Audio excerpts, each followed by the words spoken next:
Fishing in Southern California has been excellent here recently. There's no question that this mild, beautiful winter that we're all experiencing has really taken us to some new levels in wintertime fishing. So we jumped on board the Westerly out of Long Beach Sportfishing and started to head out of the massive harbor. Of course, it's always nice to look behind and say goodbye to the hustle and bustle of the city and look out to sea where things are a lot more tranquil.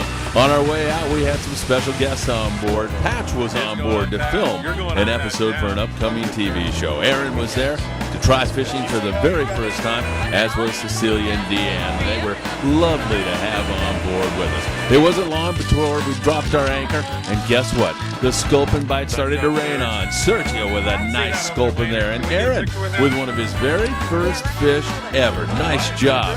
Joe Davis throwing on some of these fine-eating Sculpin, and everybody was having such a great time. Gabriel is one of the captains on the Native Son, and Ricky Perez just got his captain's license. Rick from Long Beach also really having a great time. And then all of a sudden we went from the Sculpin to some awfully nice sand bass. Wintertime bass fishing is something you normally equate with summertime, but it has been wonderful here recently. And those fish that we were throwing in the bait tank were eventually released. We did keep a few, and of course we used them for some wonderful ceviche, but a lot of fish were being released, and it was as good as you could possibly want it. How about that nice big one up there for Todd Lee as he threw on a beautiful big sand bass, and the sandies were truly biting very, very well.